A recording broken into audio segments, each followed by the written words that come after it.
things that we are doing today. We're going to go over extendable hashing, and we are going to review for the midterm. I'm going to go over extendable hashing fairly quickly because I only expect you to know basically its performance characteristics, because you haven't had an opportunity on a homework assignment to actually work with it, unlike B+ trees, which you will. I won't expect you to actually be able, for this exam, to insert into them. I might, for the final, expect you to be able to do that.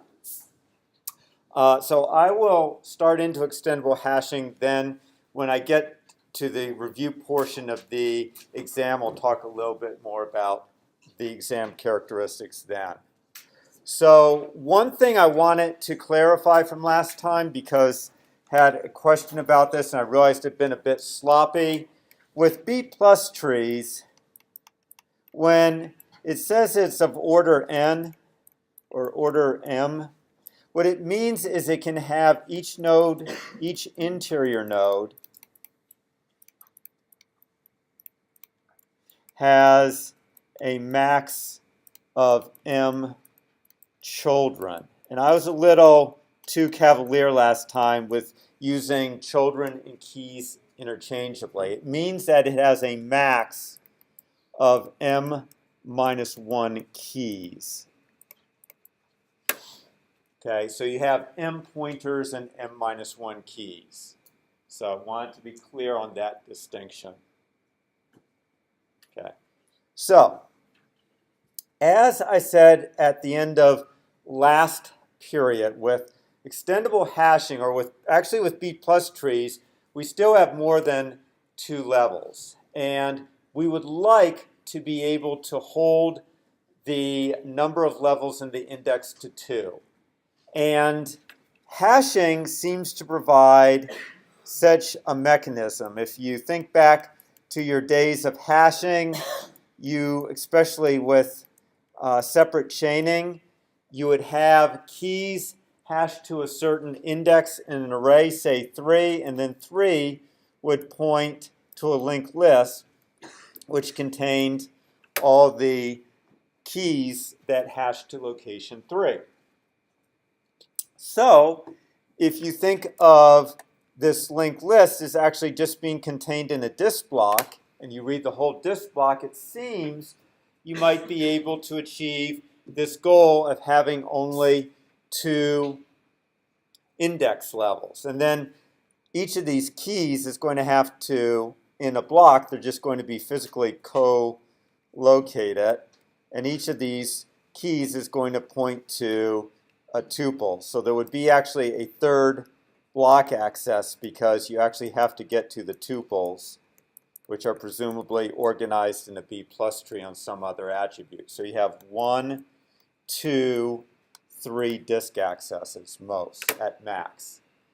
But the issue with this is that with bad luck on the hashing, separate chaining could overflow this block, in which case you have to go and allocate another block, and now you no longer have your guarantee of 2 disk accesses. So researchers put their mind to how they could modify the separate chaining algorithm so that they could always guarantee 2 disk accesses, no matter how bad the hashing went.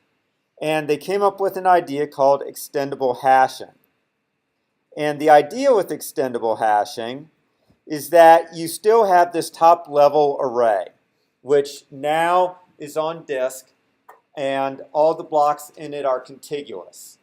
So you can still address into it, and as long as you know the starting address of the first block, by knowing the index value you want to retrieve, you can quickly calculate the address of the index block from the root that you need to retrieve. So you have this top level, and the idea is you hash the keys. So in this case, we're using 6-bit keys. Now, you would actually be using 32-bit or 64-bit keys in reality, but for simplicity, they're assuming that that keys are being hashed to 6 bits. And we're only using the leading 2 bits right now in this directory. So we need 4 entries if we're using the leading 2 bits. So you can see all the entries in the one pointed to by 0, 0, the leading 2 bits are all 0, 0. If you look at the one pointed to by 1, 0, the leading 2 bits, they're all 1, 0. So you first hash the key, look at the first 2 bits. Let's say it hashes to 1, 0. You go to this entry, and now you search through the entries. If the key is there, you go off and retrieve its tuple. If it's not, you say, okay, we weren't able to find the tuple. So that's the general idea. But of course, what happens when we want to insert and a index entry is full? We're back supposedly to the same problem we had before, which is we might seemingly have to just add an extra block down here, which we don't want to do. Okay, so instead what we're going to do is, in that case, we're going to double the size of the directory, the top level directory. And how do I, there we go. Need to get rid of this. Give me 1 second. That. Okay, so let's say we wanted to add another element here. Actually, let's make sure that it's the right. Okay, we're going to insert the key 100, 100.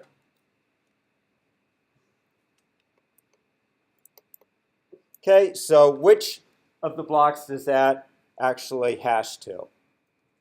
The third one. Okay, and let's say that is full at this point. Okay, so what we're going to do is we're going to split the block, and we're going to now use the leading 3 bits. Before we were just using 2. Now we're going to use the leading 3 bits. So this one and this one will end up in one block. And these 3 will end up in one block because they all have 101 as their leading.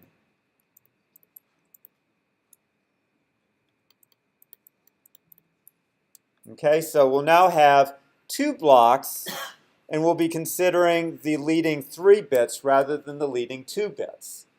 But up here in the root directory, we only had 2 bits. So what we have to do is double the size of this directory so that it's now going to be able to use 3 bits. 0, 0, 0, 0, 1, 0, 1, 0. So it's now using 3 bits. Now, for every node that didn't split, so this one didn't split, so we will have 0, 0, 0, and 0, 0, 1 pointing to it because both of those index entries refer to entries in the same block. And 0, 1, 0 and 0, 1, 1 will still point to the same block because both of those index entries, their keys are contained in block 2. However, 100 will point here and 101 will point there. And 110 and 111 will still point to the same block. So when we double the size of the directory, for all the blocks that don't split, they will actually now have double the entries pointing to them.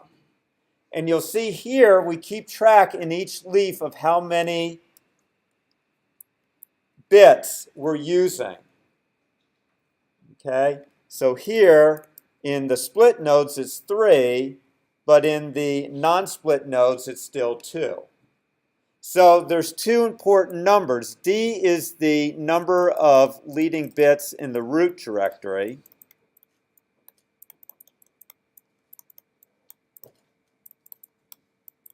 And DL is the number of leading bits used in each leaf.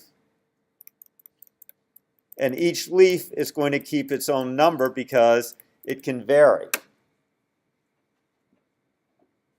Okay, so this guarantees that you never have more than 2 disk accesses, because if you overflow a block, you simply split it in 2 and you double the size of the root directory. Okay? So it's a fairly simple algorithm. Okay, so questions about that? I see some nope, not a furrowed brow. Okay, so that's after the split occurred. You can see that they redistributed things. And after that, let's say that we were now to add a new one to here, to this node, so that we have to split it. Well, when we split it, we find that DL is less than D. It's using only 2 leading bits, but the directory has 3. So when we split it, which you see down here, we actually, before, these 2 entries, 000 and 001, both pointed to the same block because they pointed to the same block because they agreed on the first 2 digits. When we split, so that we're considering 3, and these 3 move off to their own block, well, now 001 will point to these, and 000 will point to those. And so when we split, we don't have to split the directory again. We simply increase the number in DL by 1 for the 2 nodes that were created. So it's rare that you split the root. You only have to split the root,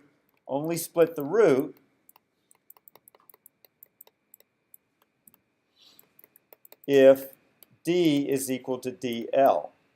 That's the only time we split. Otherwise, we have slack, so to speak, and we don't have to split. Every time we double the size of the root directory, we in effect create a lot of slack because there's only going to be 2 nodes where this condition holds after the initial split or doubling of the directory, root directory. Okay? All other nodes will have DL less than D, so it's probably going to be a long time before we split the root directory again. Okay, and while you don't see it, you could even have a case where instead of having these 4, you might just have one where it's, say, 0, 1, blah, blah, blah, 0, 0, blah, blah, blah. Actually, we have 3, so we'll add an extra 0, 1, 0, 1, 1, blah, blah, blah, 0, 1, 0, blah, blah, blah. And it would just have 1 bit, and you'd have 4 entries pointing to it. So that is okay, too. In this case, DL is much, much less than D. You have all 3 of these are agreeing on the first bit. So it can well be the case that DL is much, much less than D. Okay, it just depends on how well your hashing function is distributing the keys. But this guarantees no more than 3 block accesses. 1 for the root, 1 for the second level of the index, and 1 for the tuple retrieval. So 3 disk accesses max. You try, if at all possible, to keep the root directory in main memory. That may or may not be possible. If you can keep the root directory in main memory, then there's only 2 disk accesses. But on a test or a quiz, I'd expect you to say 3 is the worst case. Okay. So B plus trees are typically worse than this. So that's why we use extendable hash tables for secondary indices, because they're better than B plus trees. B plus trees are good for clustering, and they can be used once to cluster on an attribute for range queries. But for all other attribute indices, we have to use so-called secondary indices, and for those, extendable hash tables are usually the way to go. Okay? The one exception would be if on the secondary index you also frequently do range queries. There may be a second attribute on which you frequently do range queries. If that's the case, you would tend to use a B plus tree in that situation. However, my experience is range queries are fairly rare. Point queries are common. So generally, secondary indices tend to be extendable hash tables. So there are then some performance characteristics. One thing you might think is, this is all well and good unless this directory just blows up, because what's the issue with doubling? What is that? Exponential. So if you do a lot of doubling, then it's going to blow up the size of this root directory, and that's no good. Okay? So the question is, does the size of the root directory in general stay fairly stable? And the answer is yes. It turns out the analysis is complicated. It's way beyond the scope of this course, even of most graduate courses. But it's order n to the 1 plus 1 divided by m, where m is the number of entries per index block, which tends to be quite high. Remember last time it was something on the order of 600. Okay, so if it's 600, n of 1 plus 1 over 600 is roughly what? It's just roughly order n. Okay, so it's not horrible. Actually, it's order n divided by m. It's much, in this case, I'm putting the constant in there. I know you normally don't, but m is so large.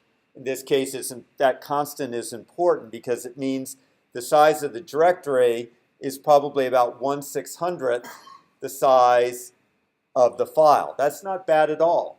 Okay, so it turns out in practice, the root directory doesn't blow up. Okay, the expected number of leaves, again, is a complicated analysis, but the expected number of leaves, that is second level, is n divided by m times log 2 of e. And what that translates to is an average leaf being 0.69 full. Now, interestingly, that is also the average occupancy factor for B plus tree leaves, 0.69. That's not such a coincidence. The reason is our split algorithm is essentially the same. We split when the node overflows, okay, and do some kind of rebalancing at that point. So extendable hashing, in some sense, is just a clever tree. Okay, it's just rebalancing in a clever way, so your tree is never no more than 2 levels. So it's not completely unexpected that for both B plus trees and extendable hashing, on average, your occupancy rates are 0.69. Okay, so just to finish up with this, and then we'll move over to the exam. This top level is called the root. This is called the leaves. This is also called top level. This is called second level directory. This contains generic hash keys. They don't contain the actual keys. Just like in normal hashing, the array index is not a key. It points to some set of collision, or in separate chaining, it points to a linked list of keys, and the linked list contains the keys. It's the leaves that contain the actual hash keys, and their hash values.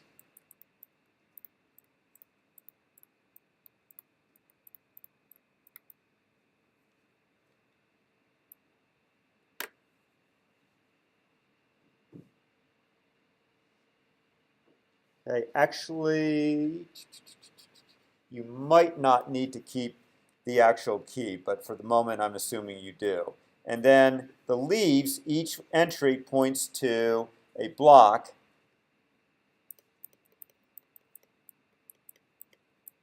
containing the tuple.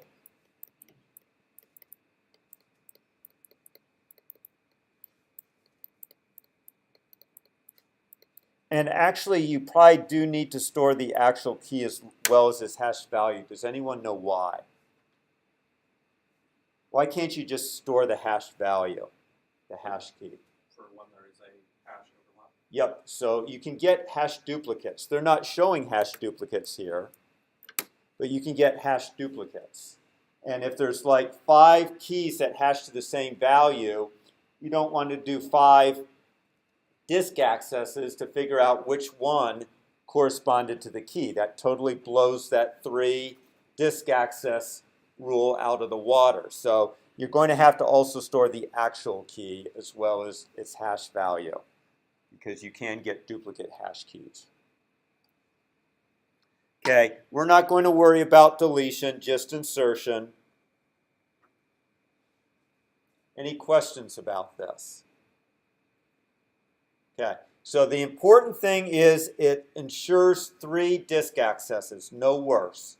Also, well, it could be better if you get the whole root directory into memory, which, if you can, it holds the disk accesses 2.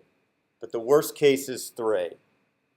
Okay, and the other takeaway is that as long as M is large, the size of the top level directory isn't much worse than linear in the size of the number of keys or the number of tuples.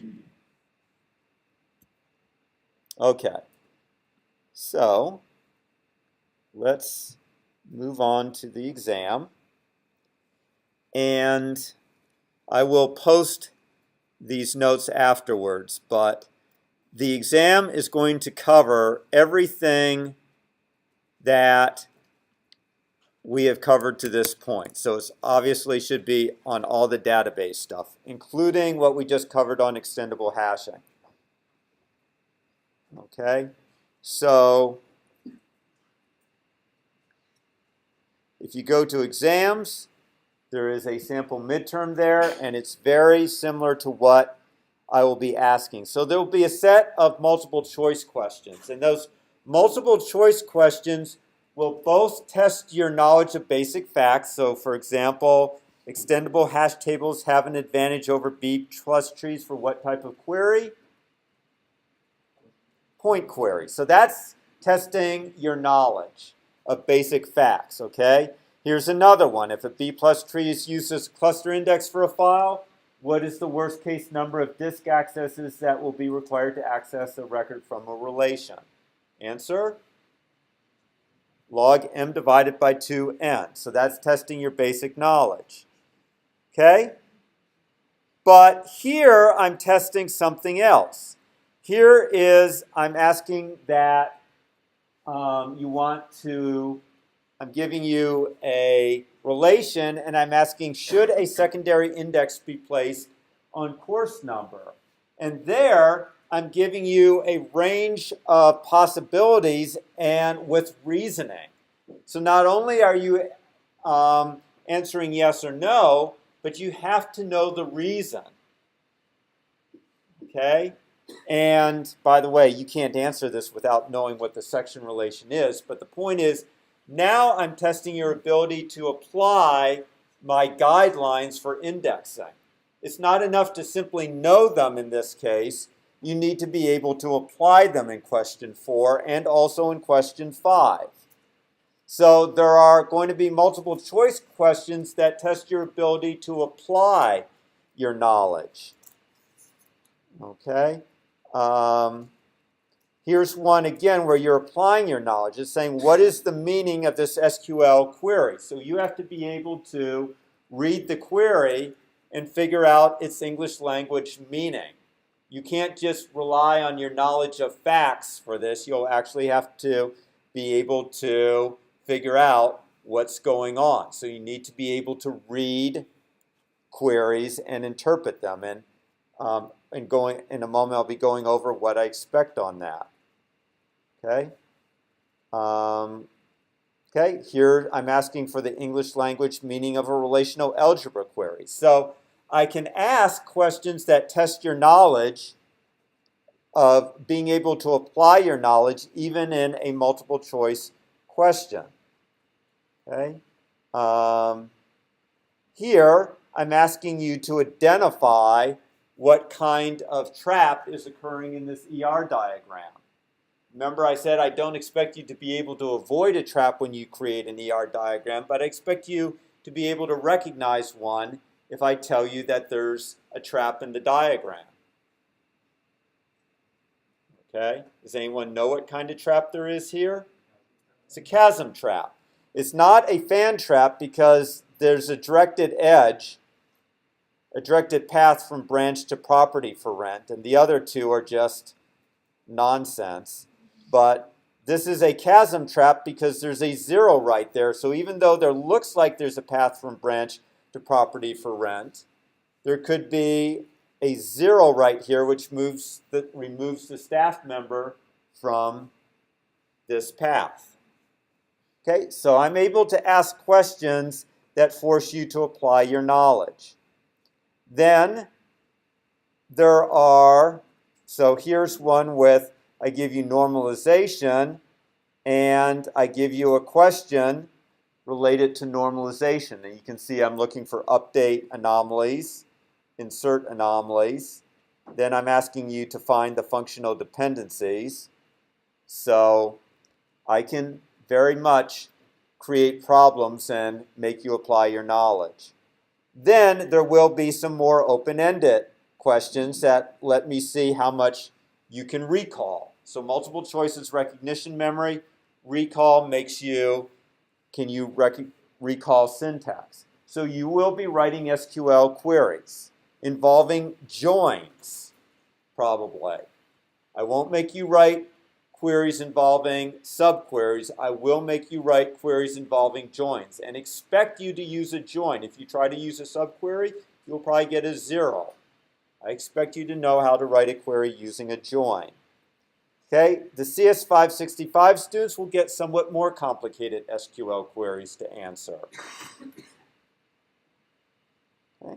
And then there's going to be a B+ tree on the test guaranteed with some insertions and deletions.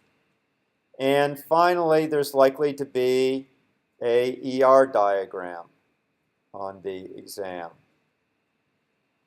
So here we have one. Okay. And making you draw the ER diagram. So the open-ended questions where you have to do something are going to be SQL queries, B+ trees, and drawing it into the relationship diagram. Okay? So questions about that? Yes?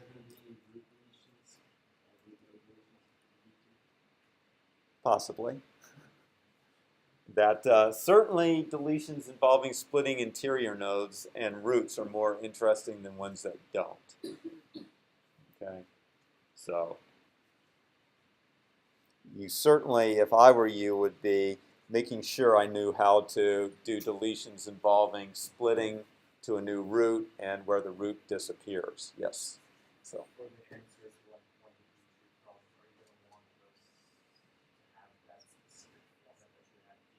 No. In fact, this format's confusing. I've already realized that this format makes you think with arrows. You can use, this is a good format in that by grouping everything in a block, it does make it easy for me to know what you're doing.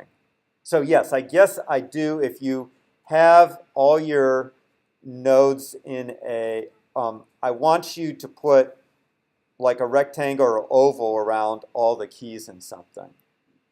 But You'll be lenient in like if we rather than instead we do like we did in last lecture where it's like down and then yeah, with little things like this.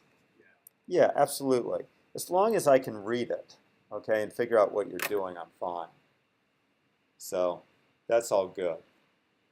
I really hate the fact that the visualization actually used arrows. The reason is I got some questions about, this is when you're splitting.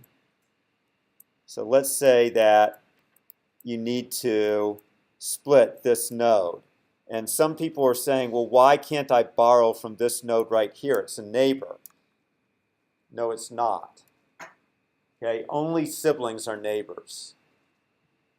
Okay, it has to be a sibling that you borrow from. So in this case, you can only borrow from your right sibling because you have no left sibling. That's why you can't borrow from this node right here. It's not a sibling.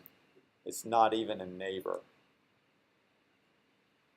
Okay. Unfortunately, this can make it look like it's a neighbor because the visualization was going like this, and so it made it look like it was a neighbor. Yes, other questions?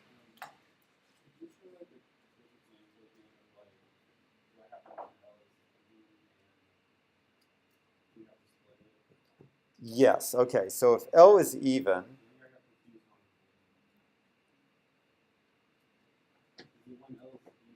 so when L is even, you'll have an odd number. So if, let's say it was 4 here, okay?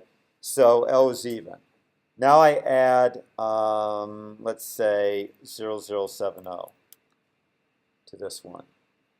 So now I have 5 tuples, okay?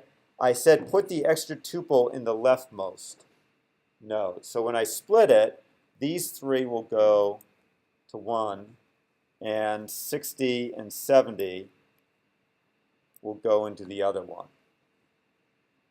Okay? And what key would now come up to here? 60. Okay? So if I had to split this, what key would ascend now to the, actually 60 doesn't go there. 60 goes right there. And if I now had to split this node, how would I split it?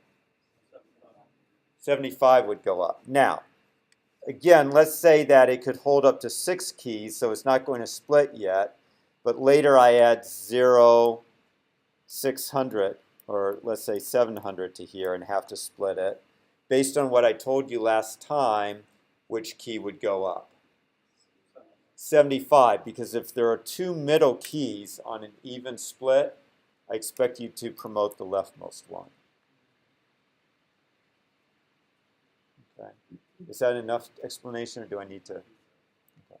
So it's kind of like every time it's even and you have to do something with an extra one, always it's the left one that takes the extra key. Or if you promote, it's the left of the middle that you promote. Okay, so just think left, left, left. Other questions about that? Yes.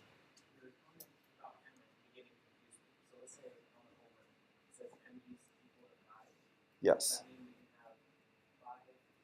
No. 5 children. So if m is equal to the maximum number of children,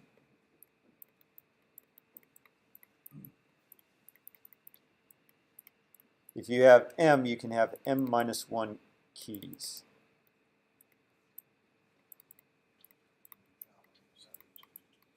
And yes, so you get a child on each side of the keys. Pardon? No. L is the maximum number of tuples in the leaf node, because generally L is going to be much, much less than M. right? Because you can fit far more keys into an interior node than you can fit tuples. If your block size is 4096, okay, so that's your block size. And your tuples are 100 bytes. And your keys are 4 bytes. You can squeeze far more tuple or far more keys into a block than you can tuples. So in this case, L would be roughly 40. And we worked out the math last time. M was roughly 625 because you needed some room for pointers as well. So L refers to the number of tuples you can put into a leaf. On the homework assignment, it just so happens L is 1 less than M. I can't make M huge on the homework because then you can't draw the diagrams. Okay. So M is the maximum number of children for an interior node. Other questions? Okay, let me go through. I kind of put together a review guide, which I may. So the review guide has both facts that you need to be aware of, that you need to at least be able to recognize if I ask them on an exam, and it also has a list of things that you should be able to do. So as an example, for SQL, it has stuff you should know, like what are the basic operations, but then it says also know how to write queries. Okay, so there was basically there were 7 basic units plus the introductory day. So for the introductory day, you just need to review my notes, and there are 3 things that DBMSs provide: a DDL, a DML, and access control. You need to know what those are. You need to know the advantages and disadvantages of DBMSs. Pretty straightforward. Then we went into the relational model, and this is important because students constantly miss this on exams. The relational model is the theoretical basis for the DDL. Okay, so if I ask you what is the theoretical basis for SQL's DDL, it is the relational model. Okay, and you need to know various terms for the relational model, and you need to know the correspondence between terms. Okay, so right here, these are the theoretical terms. These are the user terms, row, table, column, and file, record, field are what we use in the physical design layer. Okay. Then we've covered a lot of different kinds of keys, and you need to know the differences between keys. Okay. And just quickly, because you know we haven't talked much, a super key has too many attributes. Okay, it does uniquely determine a tuple, but it has too many attributes. For example, all the attributes in a tuple uniquely determine it. A candidate key is a key that contains the minimum number of attributes. If you delete any attribute from the key, it will no longer uniquely determine the remaining tuples. Okay. Alternate key, does anyone remember what an alternate key is? Candidate key that's not a primary key. Okay. Then there were integrity constraints, so you need to know what they are. Yes. I have a quick question about foreign key. Yes. Is it still considered a foreign key if it's part of the primary key? Yes. Okay. So for example, in the room relation for hotels, hotel number and room number form the primary key. But individually, hotel number and room number are foreign keys into. So it can be. Now, when does this hold? Okay, a foreign key can also be part of the primary key generally if the relation is a relationship. Okay, so generally the foreign key is part of the PK if the relation is a relationship. If it's an entity, then the foreign key is not going to be part of the primary key. So this is only holding if the relation is a relationship. Okay? And we talked about views, what they are, how you form them from base relations using what is called a defining query, their advantages and restrictions. So I expect you to know that. There's not a lot of application here. Okay? Here it's pretty much just being able to regurgitate stuff from memory, although I could certainly give you an example of a constraint and expect you to identify what type of constraint it is. But that's really the only application. For the most part, relational model is regurgitation. With SQL as the next unit we covered, I expect you to be able to write queries, SQL queries. Okay?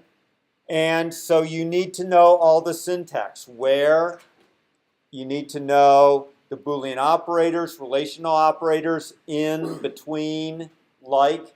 You need to know all of those. Grouping, have, by, that's all important. Okay? You need to be able to distinguish joins. Remember I did that axis, which I'm not going to do, well, I'll quickly do it. There's one axis is the types of joins, and on the other axis was what participates, what tuples participate in the join. So you had semi, inner, and outer. So you need to be able to know the different types of joins. Okay? And as I said, you need to be able to write queries involving joins, but you don't need to worry about writing subqueries that involve, well, you don't have to worry about writing subqueries, period. You do have to be able to recognize what a subquery does. If I give you a query that involves a subquery, you should be able to explain to me in English what it does. Okay, but I won't expect you to write one out longhand. I expect you to be able to recognize what modification statements do. I won't expect you to write one.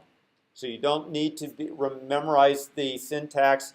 You do have to be able to recognize the syntax for the modification statements. Similarly, for subqueries, you need to know the types of subqueries, scalar, row, and table, and what they tend to be used with. So for example, the table query typically is used with in predicates. Okay. Then we moved on to the DDL. And again, I won't make you write it, but I expect you to recognize it. And you need to, okay, so there's three things with DDL. They specify tables, their fields, and the domains of the fields. They specify integrity constraints, and they specify views. There's also some types that were introduced that are new to you if you've been programming before. So there's the date time ones, and then there are precise real numbers. You're only used to approximate real numbers, but SQL allows you to precisely specify real numbers. So you need to know that. Okay? So the relational model provides a bunch of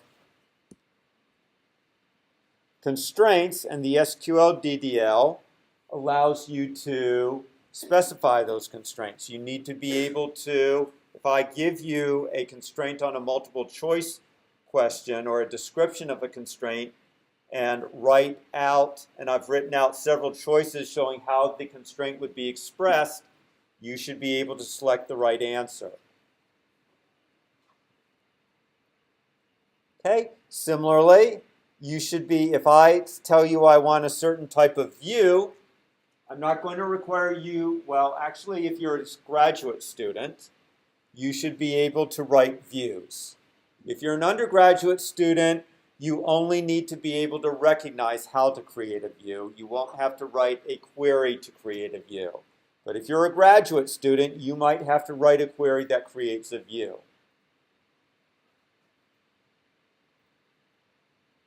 Okay. Then we moved on to relational algebra and calculus. And again, there's some important things here that I often see students messing up on the exam. The relational calculus is a declarative non-procedural language. Relational algebra is a high-level procedural language. It may appear that SQL is based on the relational algebra. It is not. SQL is based on the relational calculus. Okay? In fact, the DML is, I did. In fact, the relational calculus is the theoretical basis for the relational model's DML, not the relational algebra. The relational calculus came first. They invented the relation. Guess who invented relational algebra? It was the query optimizing people. They needed a better way to get at how to optimize queries, and the relational calculus was no good for that. So they invented the relational algebra to make it easier for them to optimize queries. The relational calculus came first. Relational algebra came second. And it's a procedural thing that was meant to help the people writing query optimizers. Okay? So you'll hear the term relationally complete. That is any language that whose every query can be translated to an equivalent query in the relational calculus. So every query in SQL can be converted to an equivalent query in the relational calculus. That is also true of the relational algebra. Every query in the relational algebra can be converted to a similar query in the relational calculus. This is very important because I always have some questions involving this, and these are some of the most frequently missed questions on the exam, and they're free. There's not a lot of material you have to memorize there. And I'm telling you there's going to be a question related to that. And yet, consistently, half the students miss these questions. So you need to know these distinctions. Okay, don't tell you I didn't tell you, because I guarantee you there's going to be a question involving one of these concepts or how the relational model is the theoretical basis for the DDL. Okay, I guarantee there will be a question on it. Okay, there's going to also be some questions in here, because you need to know that there are certain operations that are fundamental to the relational calculus and certain ones that are convenience operations. And believe it or not, the join is a convenience operation. It's not fundamental to the relational algebra. You need to be able to tell me for the convenience operations, such as join, which operations in the relational algebra are applied in order to derive it. So with a join, what is a join a combination of? Cartesian product and selection. So join can be obtained from Cartesian product and selection. Okay? And you can get set intersection and set division from some combination of the relational algebra operations too. Review that, because I like to ask those kinds of questions. I like to ask, what are the fundamental operations? What are the derived operations? If it's a derived operation, how can you derive it from the relational algebra? Okay? It's so fun. I can give you the 3 derivations and then ask you which one it's describing. Okay? So you need to know that for the relational algebra. And obviously you need to know the symbology, what the various symbols look like, to recognize them. Then, You also need to know the term union compatibility. Okay, that in order to do union, intersection, or difference, you have to have the same number of columns and they have to have the same domain types. For relational calculus, you only need to know the tuple calculus, and you need to know the basic definitions. You need to know the difference between a predicate and a proposition. So a predicate is like a class, a general statement that has arguments. I'm sorry, a predicate's like a function. And then a proposition is a specific instantiation of the predicate with specific values, which make it either true or false. And a basic query looks like that in the relational calculus. It's the set of all tuples S such that when you fill in the predicate with that value of S, it makes the predicate true. And typically, S is ranging over all tuples in a relation, and that is called a tuple variable. When I say how to write tuple variables, it is the name of the relation and then the variable in parentheses. That's how you write a tuple variable. When I say how to write a Boolean operation, and is and this, or is it this, or is it that? It's the bottom one. I expect you to write your ands and ors in the language of the relational calculus, which is the bottom one. By the way, I'm only going to expect graduate students to write relational calculus queries. So graduate students, you memorize it. For undergraduates, just be able to recognize it. However, I expect both undergraduates and graduate students to be able to write relational algebra queries. I don't expect you to memorize that god-awful notation for aggregates and group by. So you'll be writing relational algebra queries involving select, project, and join.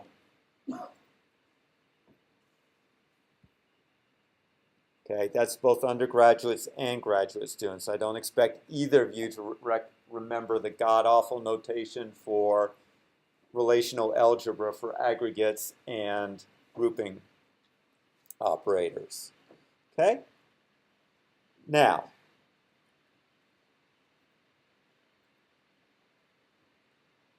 this was done because a lot of you get confused. Whoops, there's some other stuff here.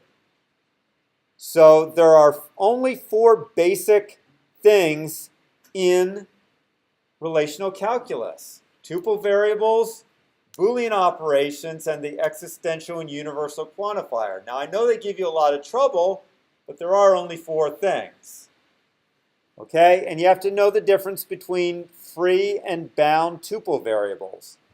Bound variables are one that are bound. When you say there exists S such that staff S, that's a bound variable. Okay, so when a tuple variable appears next to a existential universal quantifier, it is bound. When it doesn't, it's not bound, it's free. Only free variables can occur to the left of the bar. So bound variables are simply being used to test predicates.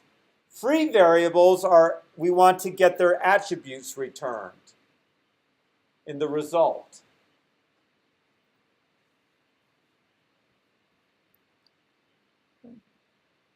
And then I tried to help because I know the relational calculus is difficult.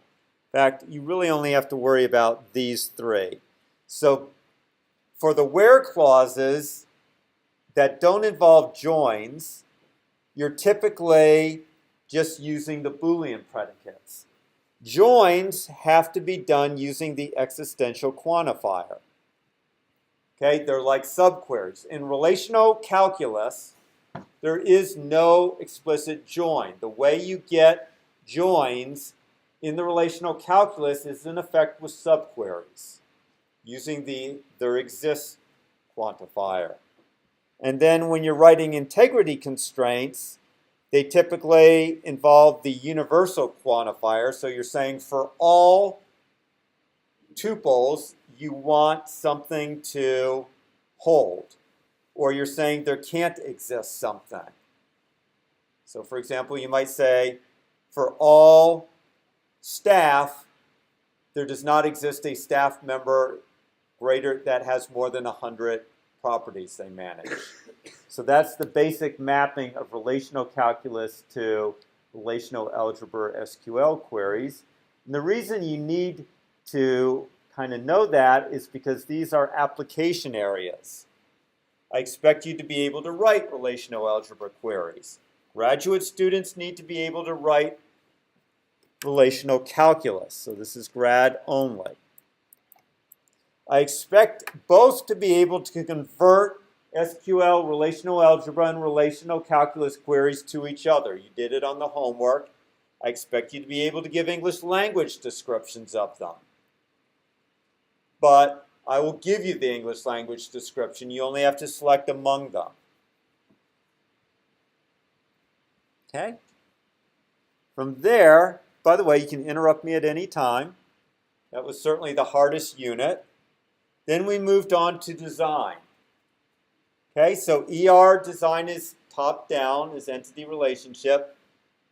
Normalization is bottom up. Okay, so make sure you're familiar with the three components of the ER model.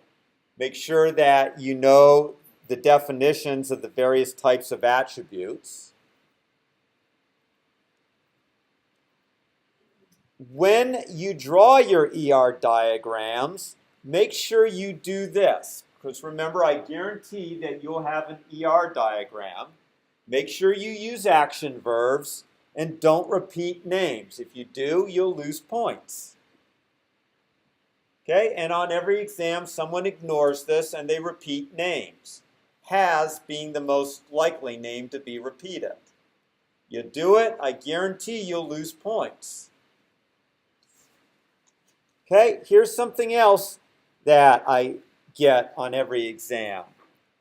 So you use arrows for binary relationships. All binary relationships are directed. All relationships above binary relationships are undirected. And all binary relationships use a direct edge, even if it's many, many. So I get a lot of people who have a many, many relationship, like newspaper advertises properties, and they want to write it like this because it's many to many. No, it's a binary relationship. That gets you points off. It's a direct arrow. The only time you use diamonds is when you have a complex relationship involving 3 or more entities.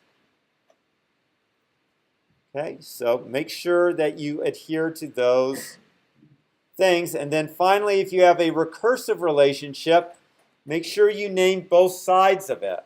So for example, if you have staff, I want to see something that might be like supervisor, supervises, supervisee, so that I know what the two roles are, because otherwise it's hard to know what a recursive relationship is if you don't label the rows. And you need to know about the multiplicity. So you need to be able to figure out what is the minimum number of entities in a relationship and what's the maximum number. Minimum number is participation. Maximum number is cardinality. You should also be able to determine the multiplicity for complex relationships. And I told you how to do that. I'm not going to go through it right now. And then there's a difference between multiplicity and degree. We also often talk about the degree of a relationship by taking the cardinality of the two entities in it. So for example, the staff manages branch was 1-to-1 because we had a staff could manage 0-to-1 branches, and a branch could be managed by exactly 1. The cardinalities here are 1 and 1, making it a 1-to-1 relationship. Okay? We had students. You could have, actually, let's see, students. This is wrong. Maybe courses enroll students. Well, a course presumably enrolls one-to-many students, or else it wouldn't be offered. And students can enroll presumably in 0-to-many courses. So that is a what kind of relationship, degree-wise? Many-to-many. Okay, so if I show you something, a diagram like one of these, I expect you to be able to tell me the degree of the relationship. Pretty much guarantee there will be a problem like that on the exam, where I show you a diagram and expect you to tell me the multiplicity, or rather the degree of the relationship, but there will also be something where you have to figure out the participation and cardinality. So you can pretty much be guaranteed I'll have both a multiplicity question on the exam and a degree problem on the exam. Yes? This is kind of a throwback to the homework, but we haven't gotten that back. Yes, Like say, for example, but you course, do have homework solutions. we do have the solution. Right, I so don't please, know whether. I know, but Yeah. please, and I've told them to try to get it back by Sunday night. 3 and 4, you won't get 5 back. Right. But I've told the TAs get you 3 and 4 by Sunday night. My question is, let's say we have the number. This course can enroll a maximum of 30 students. Yes. Would we write 30 or still Yes. start? Okay. No, write 30 in We that have the case. exact Very number, good. but So not- the question was, what if there is a maximum of 30 students in a course? Instead of writing 1-to-many, write 1-to-30.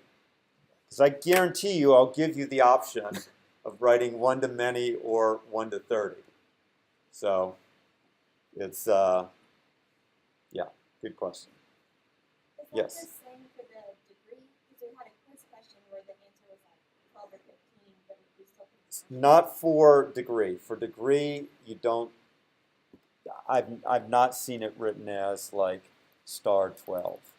In that case, we just boil it down to one of the 3. Okay? So for that, don't. Just write many, many. In fact, I won't even tempt you. It'll just be 1, 1, 1, many. Now, having said that, I will give you that option. That's wrong. We don't talk about many-to-one. We talk about one-to-many. Okay? So I will give you that losing option. That is always a losing option. Never right. We don't talk about it that way. We say one-to-many. At least I say one-to-many. Okay. Pretty much guarantee that there's going to be a question on fan and connection traps. So make sure you either know the definitions, not either. Make sure you know the definition, how to identify one, how to fix one.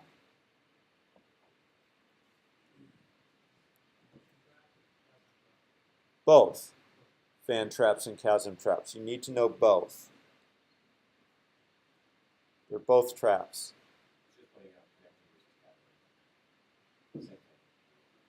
Oh, I see what you're saying. Thank you. Yes. Sorry.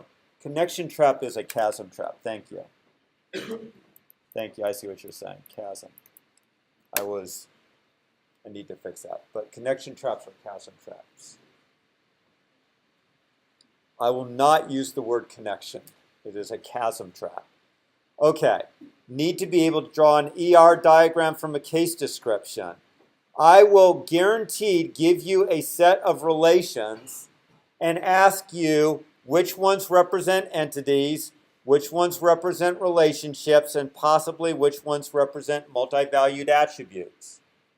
Can you remember what is generally the tip-off for a relationship versus a relation for an entity? Pardon? I heard. Generally, if it's a relationship, it's just foreign keys. And it's going to have multiple foreign keys. If it's an entity, there's generally going to be, it's going to have the primary key, first of all, is not going to involve foreign keys. Whereas I already told you, a relationship will generally, the primary key will involve foreign keys. So that's one tip-off. If it looks like the primary key is involving foreign keys, it's almost guaranteed to be a relationship. Okay? Entities don't have foreign keys in their primary key. Also, generally a tip-off is multiple foreign keys. Generally, that's a relationship. Okay? A multi-valued attribute, generally a tip-off, is it looks like it has a foreign key. It's generally multi-valued attributes tend to be how many columns, do you think? Probably two. One is a foreign key back to the master relation, and then a set of, the second column is the values for the attributes. Or if it has more than one column, typically that's because the key going back to the parent relation probably has multiple attributes in the key. Okay, I already told you I'm pretty much guaranteeing this, that you'll have to compute the multiplicity and degree of a relationship, and that you'll have to examine an ER diagram and find traps or fix traps. Okay, then we went on to normalization. So you need to know the different terms associated with normalization and the different types of functional dependencies. So you have full functional dependencies, partial functional dependencies, which transitive dependencies and determinants. You need to know those definitions. Okay? So the big one is full functional dependency. It's like the same thing like a candidate key. You can't remove any attribute from the determinant and still have it be a functional dependency. That's what a full functional dependency is. A partial functional dependency is one that has too many attributes on the left-hand side. You could remove one or more of them and the functional dependency would still hold. That's partial. Okay, so know the purposes of normalization, know the two properties, lossless join and dependency preservation. Guarantee you will be shown some relations that have these types of anomalies, and I will expect you to be able to pick them out. And there will be some things that aren't, and you'll be not expected to circle those. Okay, so for example, foreign keys get duplicated, but they're not, that's not and they have to be updated, but they're not update anomalies. Okay, we can't get around the fact that foreign keys are going to be redundant. So even though they are subject to inconsistency, we don't consider foreign keys to be update anomalies.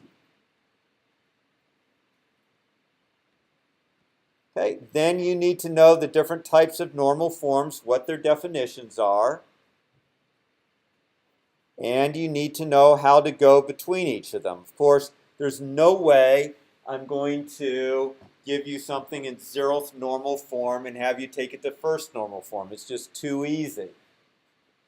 So it's guaranteed it's going to be either 1st to 2nd normal form or 2nd to 3rd normal form, or more likely, one question on each.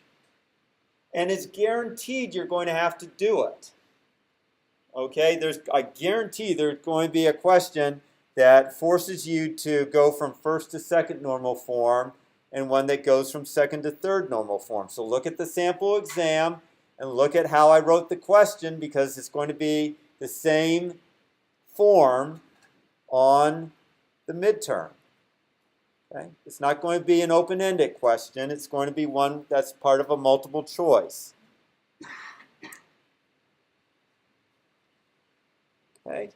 And you'll also need to know that there are so-called candidate key dependencies that will never be used in your decomposition.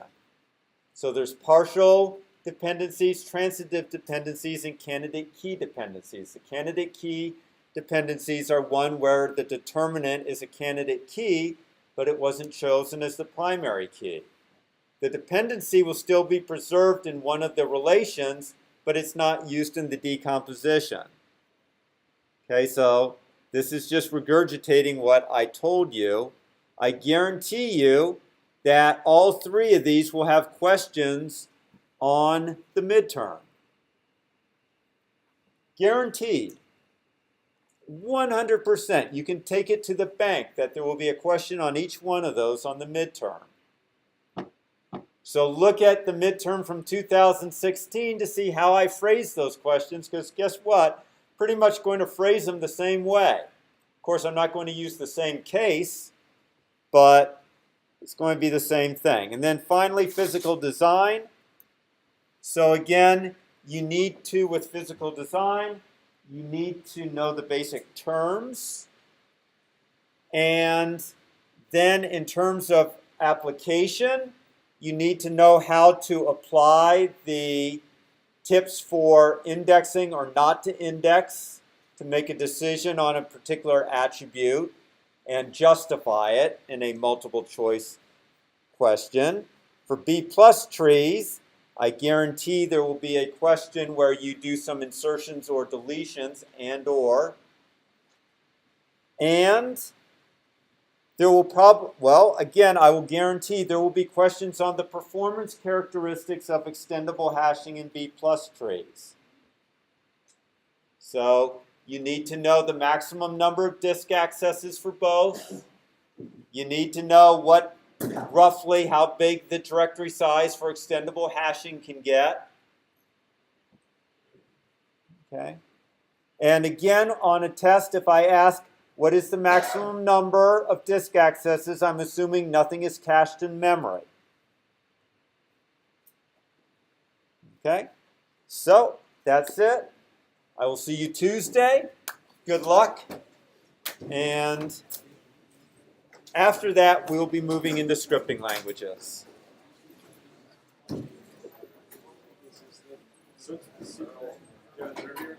Oh, no, I have a presentation. 402. Yeah.